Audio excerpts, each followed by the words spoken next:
Morning, Alex. Hi Thanks Amy, how are very. you? I'm all right. Thanks very much. Thanks very much for agreeing to a spotlight interview today. Just going to be sort of really asking you questions and really getting into your role and your career. So if you're happy for me to kick off, let's do that. So I've obviously you're now head of risk and compliance and leading the charge at Bristows. I'd be really interested to hear about how it started with you. What was your sort of first job, and then how you sort of got into the law? Sure. I very first job, like most people, would be a Saturday job when you're at school. Mine was one of the supermarkets with a particularly attractive uniform in a really rough brown textured outfit. So that usual sort of stuff. Now I wasn't really sure until I was into my degree that I wanted to do law. Went to law school, all that kind of good stuff. I trained in a relatively small firm, a couple of hundred people, with a few offices in southeast London and a small office in central London called Judge and Priestley. And that was a real baptism of fire. I really loved it. And I remember about a year into my training contract, I helped the then senior managing partner, it's a great man called Michael Judge, on a professional indemnity case, professional negligence case. And I just thought when I qualify, I'd like to do that kind of work. And that's really what happened. I then went to a firm now called DAC Beechcroft and started doing that kind of work. And I found that, once you start doing that, a certain kind of work after you qualify, not that you're stuck doing that, but you might find that 10 years later, you look up and you're still doing that kind of work. How did that happen? And that's what happened to me. I went in-house and really since then I found myself, my whole career has been one way or another defending professionals, dealing with their insurance issues and increasingly risk management and now financial crime as well. So that's what happened to me. None of it, I would like to say it was all by wonderful design. A lot of it was big dollops of luck and working with some good people. My previous role, I was 9 years at a firm listed on the stock exchange, that sort of new wave of law firms after 2011, and that was fascinating. And then, fortunately, I decided to move after 9 years, and the Bristows role came along, and I loved Bristows straight away. Their culture and what I would be doing here was very exciting, and so I joined. 2.5 years ago now, just over. And what attracted you in terms of, I guess, making that move into a sort of pure sort of risk and compliance role, as Yeah, opposed to maybe, previously, obviously, you've been much more, I guess, on the insurance fee side and the earning. professional risk and fee earning side. Yeah, I mean, yes, and like I say, luck rather than design in many ways. After a couple of years of being qualified and being in private practice, I sort of asked myself all the way along, am I really any good at this and do I really enjoy it? And the bits that I really enjoyed was interacting with the clients, the strategic stuff and the risky stuff. I liked all of that, and really getting in the trenches with our clients as well and sort of working things through. And also I was really interested in the business side of things as well. And so that's what led me to really want to look in-house, as it were. And I consider this role to be an in-house role, really, risk and compliance. And business services. And so that's really what interested me. So I went for it and dipped my toe. At the time, didn't have children as I do now and, family obligations. So I was a bit freer in my 20s to have a pop, which I did several times, and found if I kept swimming, I eventually found the right role, which was in risk and compliance. And that brought together, you could still be a lawyer. You don't have to be a lawyer, but for me, you could still be a lawyer. And use those skills, so that isn't wasted at all. You still are a lawyer in my case, and you're often advising on the law, but all those other things that I find interesting as well come into play. And the great thing about risk and compliance, and what I really like about it, is that you see your clients every day. They're your internal clients. If you're lucky enough to have, as we do, a nice, open, transparent culture, and you're all where you're going. You really feel part of the business as well, and so you can help them get to where they want to go. So that's really what drove me, was asking, am I any good at this? What do I really enjoy? And taking the bits that I really like from the law, and being around professional services firms, and that's really how it happened. And this is obviously a first role of, I guess, setting up a separate sort of risk and Yes. compliance practice, and obviously leading that. How has that been, and what have been the sort of main challenges with Yeah, lots of taking on that role?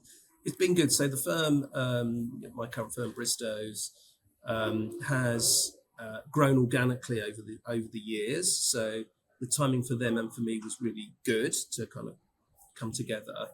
I would say the first few months were really important just to stand back and listen, which is what I tried to do, understand the firm.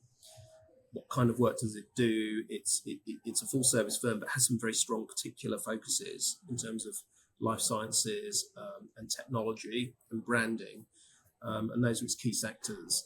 And so trying to understand how they work, what the clients need, what the partners need, and what the strategy is of the firm. From a risk perspective, it was quite evident to me that there was lots of really good stuff to build on in terms of the client profiles and the partners, all the rest of it. So anyway, I spent a couple of months trying to figure out what was going on, and whether their approach to risk aligned with what risks appear to me as a sort of new person, looking at it with a fresh pair of eyes, and I was able to then play back to the business after a few months what I'd seen, and they were really open to listening to that, and I think they appreciated me doing that. And I was able to say to them, look, I think very well run firm, but we need to focus on this, and this if we want to get here. And they really bought into that quickly, and then gave me the resources within reason, and the support, really, lots of support. You never have enough resource, but they've been very good at that. But certainly loads of support, which I've appreciated and helped to try and do that. And so we sort of had a loose plan that's played out to try and pull together what would be an appropriate risk approach and a structure, really. So the risk appetite hasn't changed. We're super low risk. We always try and do the right things. The firm is very clear about that, and that will never change. But the structure around it, the technical aspects of that, and how we resource all of that has changed quite dramatically in 2.5 years since we got going. Yeah, how has the group developed? Obviously, you're the sort of first person in leading the charge 2.5 years ago. Where are you from there to now? So when I came, there was no risk function. There was no one devoted to doing the risk role. On the AML, so the client onboarding piece was separated out throughout the firm, with our partner being the culp, responsible for certain aspects, another partner responsible for being the MLRO. And although the culture is nice and transparent, we actually had the functions of opening a file spread between the finance team and our knowledge information team as well. Right. And never the two would meet. Not because they don't like each other, it's just that they were very used to working in a silo and performing the job that they'd been asked to do that was secondary to their main job. So in our case, if you're in the finance team, tacking on conflict checking was probably a bit of a pain for them, actually. They did a great job, but it's not your main job. And so we examined whether or not it could be done better in a dedicated team, and what the opportunity cost was of getting someone whose main job was A to get them to do B. If we just got them to focus on A, what would that mean for us? And it was the same with the information centre. Really mature team, been here for many years. Very much loved colleagues and really valuable, great skills. But they were doing AML checks on top of what their day job was, and doing a great job of it. But again, I felt that they probably would be better themselves focusing on their day job, and the firm would be better served having a more dedicated function that would talk to itself and would talk to the business and be able to see the whole piece around what the risks are, and then that would be all kinds of good for the firm. So we set about doing that.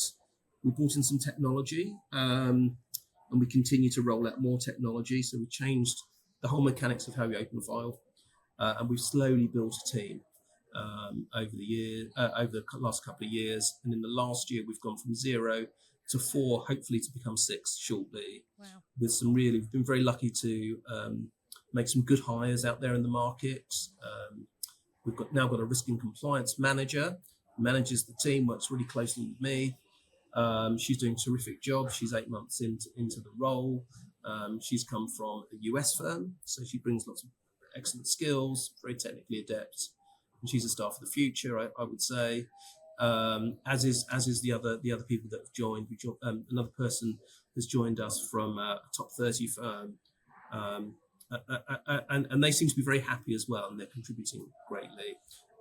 And we have a fixed term person, and that role will become permanent in due course for a more senior analyst, and then potentially an apprentice as well, to join the team. And we're very committed to the apprentice program here. So we'll go from 0 to now 4 full-time people in those 2.5 years, new tech, and then probably 6, potentially 7 with an information security person joining as well shortly. So we'll have a team of 7. A pretty sizable build within the space of a couple of years. Very sizable, yeah, absolutely. We've done it. It's a bit like, to use an analogy, you say building. It's a bit like, don't do what I did when my wife and I bought our last house, which is just like did all the work immediately without figuring out what the building really needed, and then you end up thinking, oh, I wish I hadn't done that. Very much what I did. And do you think that was your biggest challenge in really actually just, I guess, first of all, sort of starting from scratch in a way and understanding the myriad of different responsibilities, how they divided up with the firm, and then bringing them together? I think it has been, the firm, that has been the biggest challenge. If it hadn't been for having a nice culture here and having, we have a partnership model where it's all equity, and so everyone's pulling in the same direction. And if it hadn't been for that, I think it would have been much harder. But generally, partners, as long as it makes sense, they kind of get why we're doing something. It's been very functional. And so that has been the biggest challenge, working out what to do. But I would say just as much of a challenge is getting busy partners and fee earners to go along with it. And you have to sort of explain at each stage why it is we want to do something the way that we're suggesting and recommending. It's ultimately their business, and I've always taken that view. And so it's got to make sense, really. So that has also been a challenge when they've done things a certain way for many, many years and it's been working from their perspective. Why do we suddenly want to make all these changes, make your life potentially more complex by having to use new tech and a new way of doing things and spend money and resource in all of that? Why are we doing that is another challenge. So I think I've been helped by managing partners and all of my colleagues to just help me sell that. Now they're obviously seeing the value with the sort of team growing. I hope so. Yes, yeah, exactly. No, it's gone really well. Partners are now, and fee earners, I think, are used to coming to us and working with us. We're definitely not the internal police, but how do we structure this for the clients? And we work really closely with business development as well to make sure that we're on. We all want to win, and so if it's an easy from a risk perspective, it's also easy from a delivery perspective as well. And what advice would you give for somebody who's looking to start out in risk and compliance? Have you got to be a certain type of person? Have particular skills already you've identified? What makes a good person from the get-go? Yeah, I mean, you don't know if you like it until you start doing it. I would say it's from my perspective, a very rewarding role. So I would say absolutely go for it. My advice would be just to start. Whatever route you can get in there, go for it. You can always spin back out. I've learned as well. I still advise clients from time to time. That's not my main role. It's never a dead end.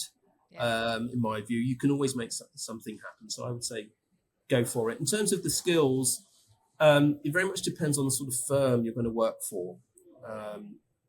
I originally started in an accountancy firm, one of the large accountancy practices, and that was been a great thing. So I wouldn't just stick to law firms. Yeah. I've been able to so the accountancy profession, I would say, is a bit further ahead than the legal profession, probably because they got sued a lot in the early 2000s, and so they've had to generate lots of great risk management tools. So they've gone through that pain.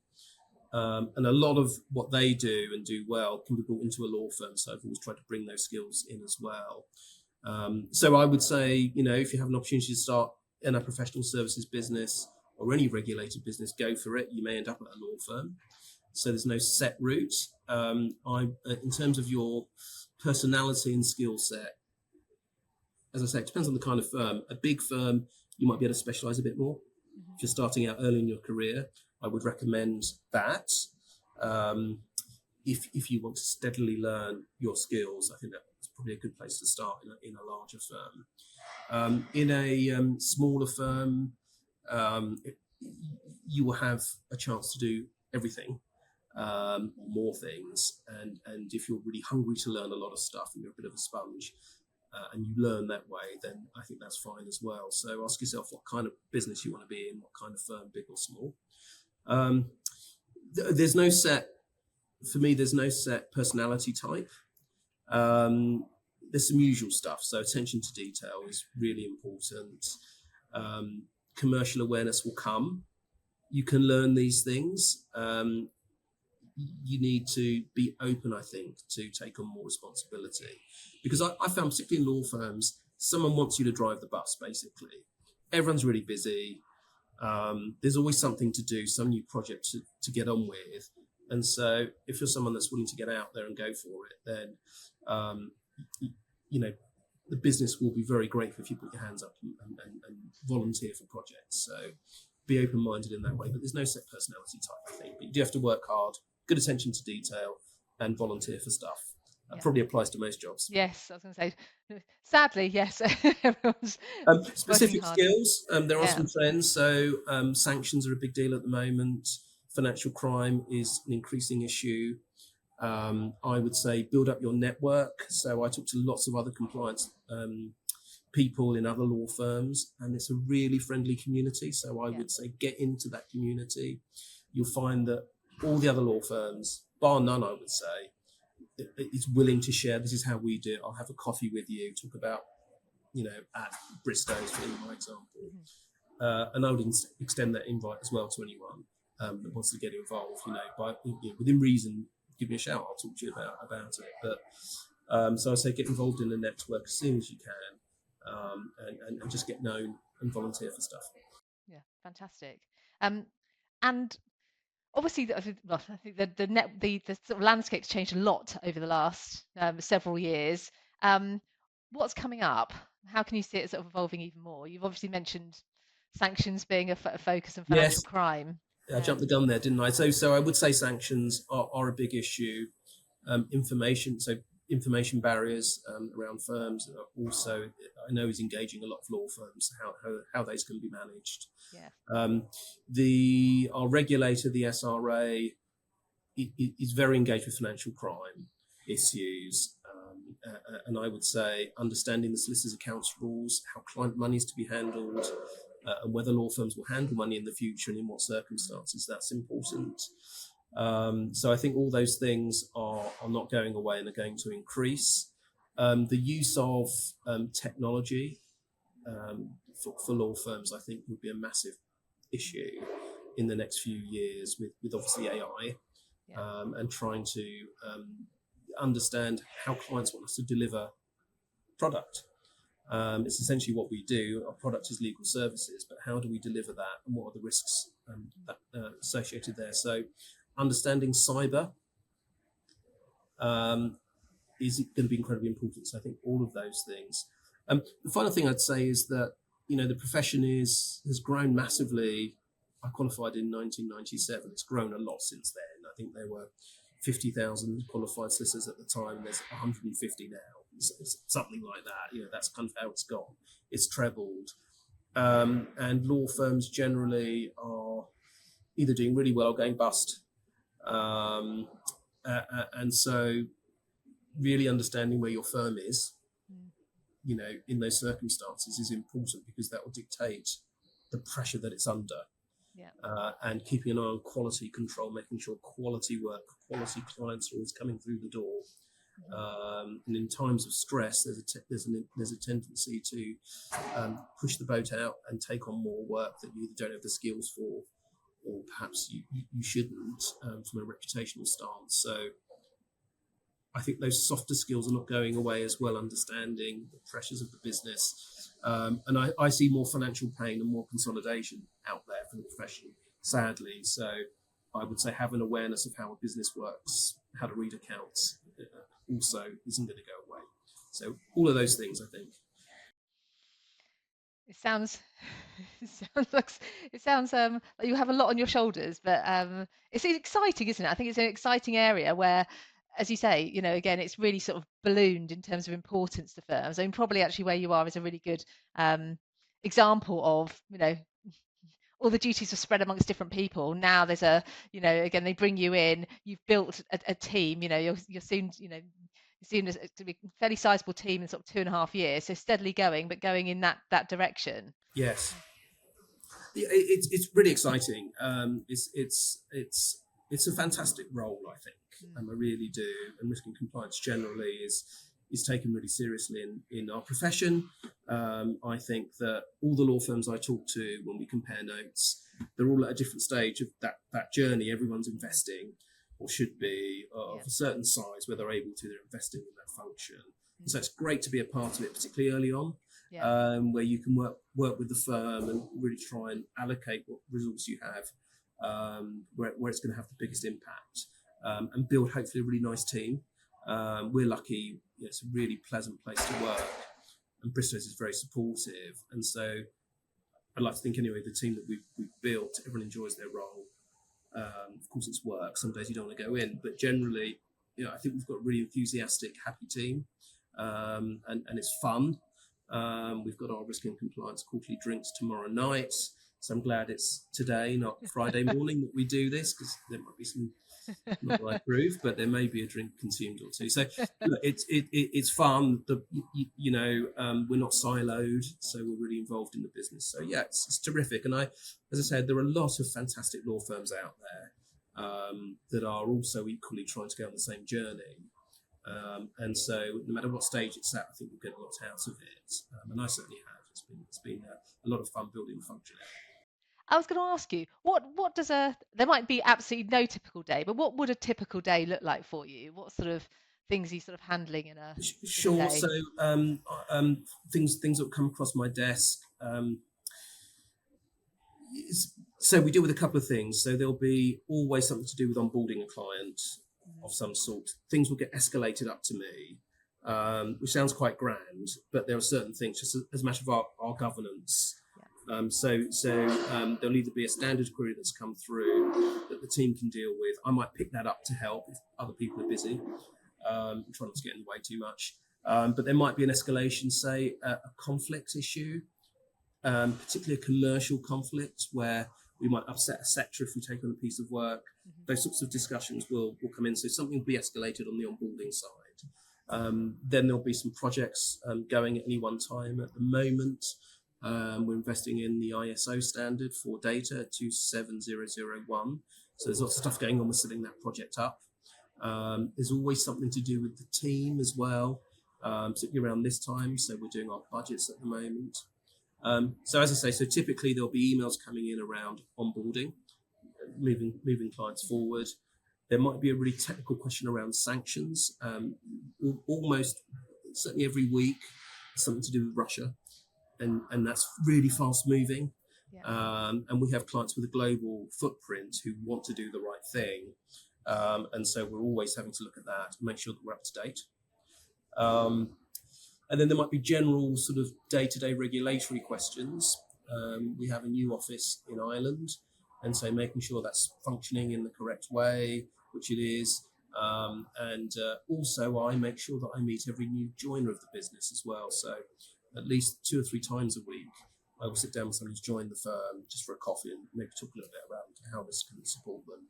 So that is a fairly typical day. Always a couple of phone calls, team meetings, with colleagues, either on a specific client issue or some project that we're driving through, like the ISO thing. There's always something. Very varied. I mean, again, Yes. the whole combination of sort of analysis, communication with people. Again, it sounds like sort of, again, you need to teamwork, but as well as obviously you're going to need to analyze some things and take that on. I mean, Absolutely. And sometimes just thinking about delegation, making sure that I'm not a bottleneck, or someone in my role, you be careful you're not a bottleneck, and also you're giving work to other people in the team that's appropriate, that will challenge them and something that they're interested in as well, to make sure that the firm benefits from them getting better and better and better.